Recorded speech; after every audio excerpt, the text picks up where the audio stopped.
أعوذ بالله من الشيطان الرجيم بسم الله الرحمن الرحيم Bismillahirrahmanirrahim. Para peserta daurah yang dirahmati Allah Subhanahu wa Ta'ala, kita akan masuk materi ilmu nahu yang ketiga, yaitu judulnya isim munshorif dan goer munshorif. Isim dari segi menerima tanwin atau tidak menerima tanwin terbagi dua. Satu, munshorif, yaitu isim yang huruf akhirnya ditanwin. Contoh, rojulun, laki-laki, alimun, orang berilmu, baitun, rumah, mir'atun, cermin, gulamun, anak, faslun, kelas, masjidun, masjid, qalamun, pulpen, mirsamun, pensil, kitabun, buku. Kita lihat semua isim ini akhirnya ditanwin. Ketika ada isim yang akhirnya ditanwin, maka disebut isim munshorif. Kebalikannya adalah goer munshorif, yaitu isim yang tidak menerima tanwin di akhirnya. Isim munshorif terbagi dua, ada yang satu sabab, ada yang dua sabab. Ini istilah saja ya, sementara kita sebut ini istilah saja, satu sabab dan dua sabab. Yang termasuk satu sabab, satu sigoh muntahal jumu. Ini pernah kita bahas di pembahasan jama taksir. Di antara contoh sigoh muntahal jumu, darohimu, dananiru. Ini kita lihat tidak ada tanwin, maka disebut goer munshorif. Yang kedua, isim maksur, sudah kita bahas ya, ada alif lazimah sebelumnya fathah.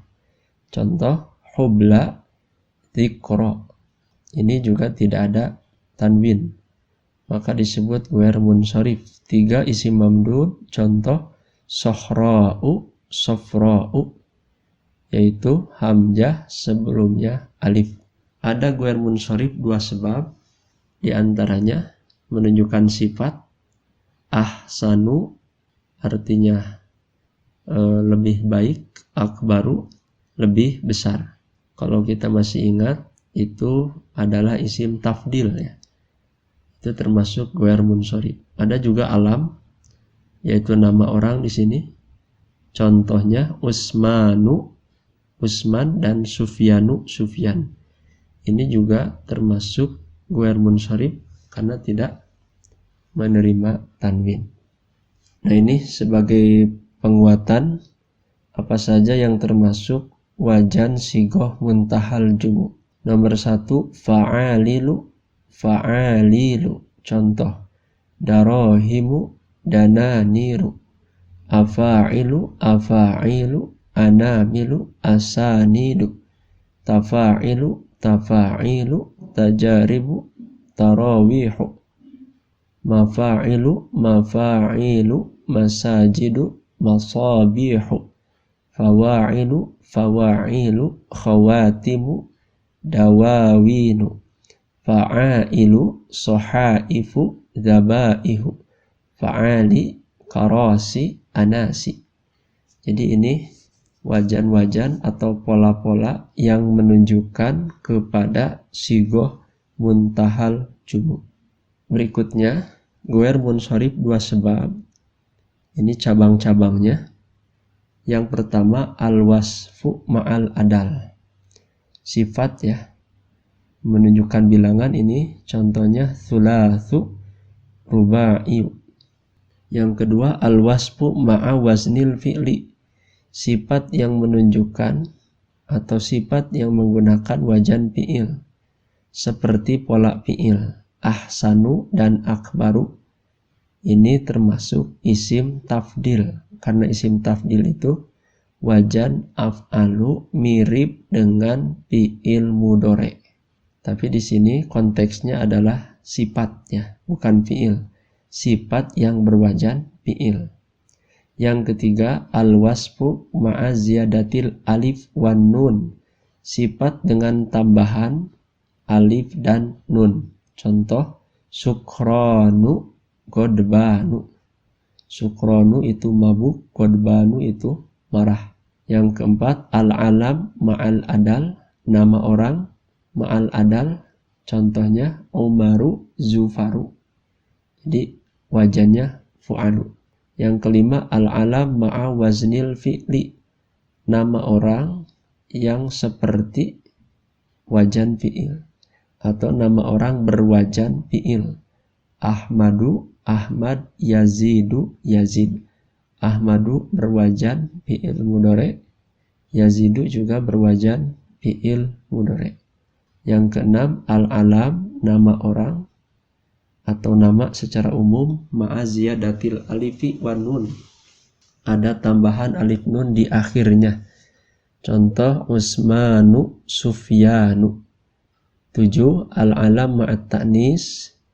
Nama yang menunjukkan kepada perempuan. Contoh, Aisyatu, Khadijatu. Boleh ditambah contoh lain, misalnya Fatimatu. Nomor 8, al-alam ma'al ujmah. Nama yang asing, ya.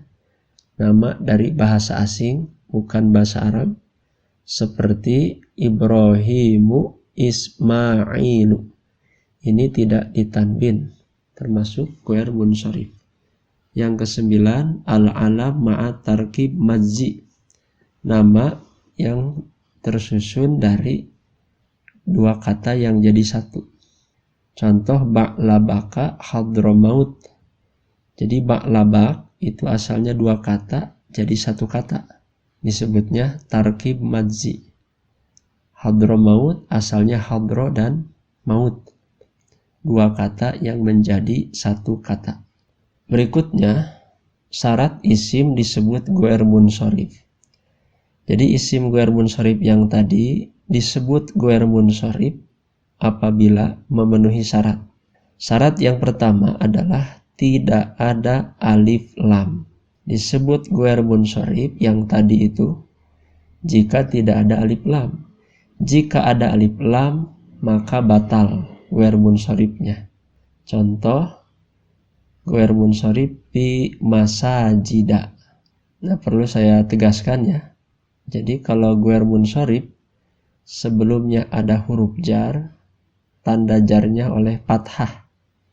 Di sini dibacanya fi masajida, tidak fi masajidi. Kalau ada alif lam, maka batal ghair munsharifnya, kembali ke asal. Maka dibacanya, contoh yang batal, fil masajidi. Kenapa kalau di atas fi masajida? Alasannya ghair munsharif, memenuhi syarat, tidak ada alif lam. Kenapa yang di bawah dibaca fil masajidi? Karena batal ada alif lam. Yang kedua, syaratnya itu tidak idhofah kepada kalimah lain atau tidak bersandar kepada kalimah lain. Jadi harus menyendiri ya. Tidak boleh bersambung dengan kalimat lain. Misalnya contoh yang ghair munsharif fi masakina.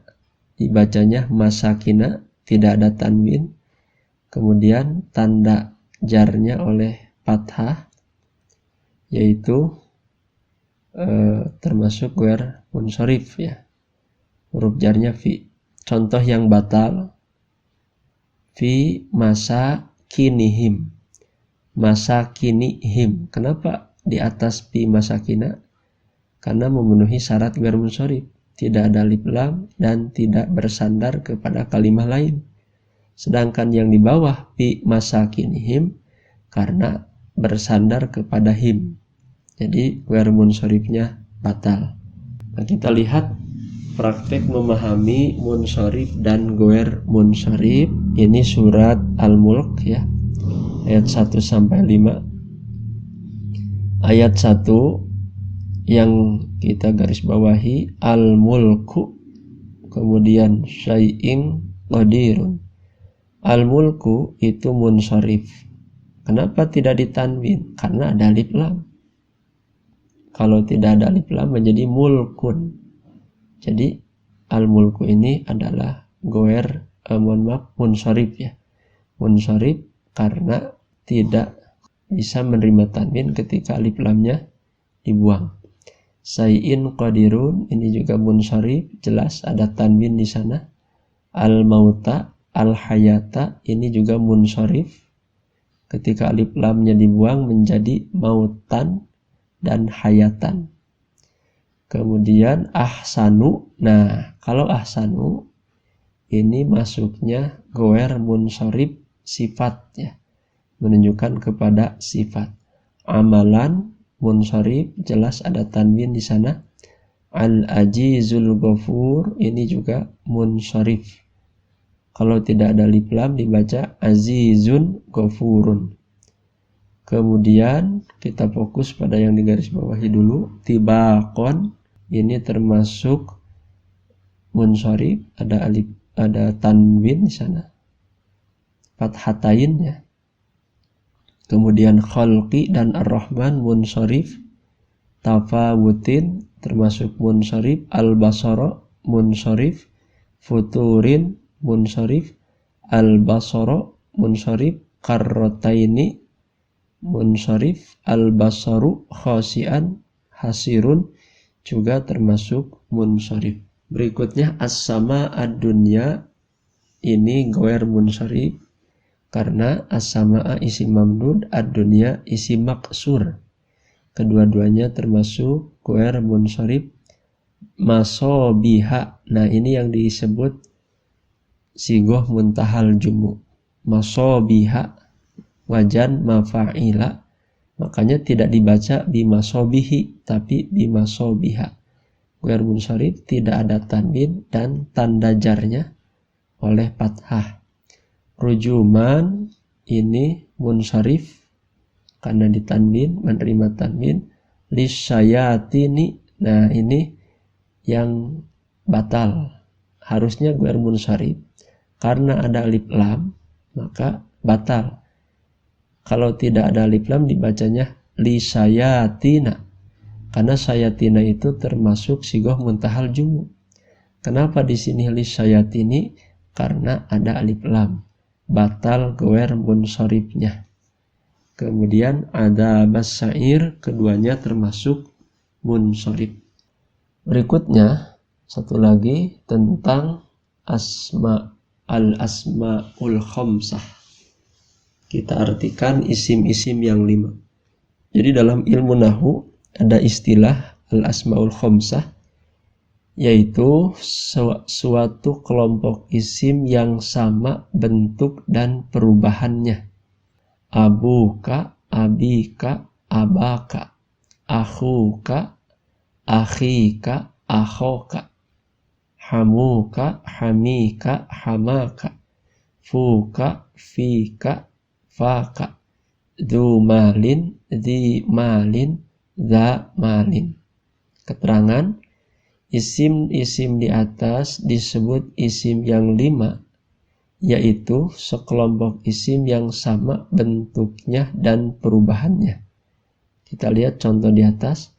Abuka, ahuka, hamuka, fuka, du malin. Itu waw, sama-sama ada wawnya di tengah. Abika, akhika, hamika, fika, dimalin itu ada ya. Abaka, akhoka, hamaka, faka, damalin itu ada alif. Jadi perubahannya sama. Yang kedua, akhiran isim tersebut tidak mesti ka. Jadi tidak semuanya harus ka. Boleh saja. Misalnya kalimat lain seperti Abu Talibin, Abu Jahlin, akhuhu, akhuhum. Yang ketiga, dzu malin tidak selamanya harus bersambung dengan malin. Boleh saja dengan kalimat lain seperti dzu ilmin, dzu quwwatin, dzu lubbin. Nah, syarat-syaratnya isim yang 5 itu, yang pertama hendaklah dalam bentuk mufrad. menunjukkan satu. Apabila jamak maka tidak disebut isim yang 5. Misalnya abun, seorang bapak, jamaknya abaun. Maka abaun, jamak taksir dari abun tidak termasuk tidak termasuk asmaul khamsah. Akhun itu mufrad, jamaknya ikhwatun. Ikhwatun tidak termasuk asmaul khamsah. Yang kedua, hendaklah diidopatkan atau disandarkan kepada kalimah lain. Contoh abuka, akhuka. Jadi setelah isim yang 5 itu ada kalimat lain. Apabila tidak diidopatkan, tidak bersandar kepada kalimah lain, tidak disebut isim yang 5. Seperti abun, akhun, hamun. Ini tidak termasuk isim yang 5. Yang ketiga, tidak diidopatkan kepada huruf ya. Disebutnya ya mutakalim, seperti abi dan akhi. Nah, itulah penjelasan al-asmaul khamsah. Sebagai penguat praktek memahami al-asmaul khamsah, kita temukan satu di antara contohnya ada pada surat Al-Lahab ayat pertama, yaitu tabbat yada abi lahabi wa tab. Di sini asmaul khamsahnya adalah abi karena termasuk abu, aba dan abi. Di sini dibacanya abi. Bersandar kepada kalimat lain yaitu lahabin. Nah, itulah penjelasan materi nahu yang ketiga tentang isim. Ada munsharif menerima tanwin, ada ghair munsharif tidak menerima tanwin, dan ciri jarnya oleh fathah.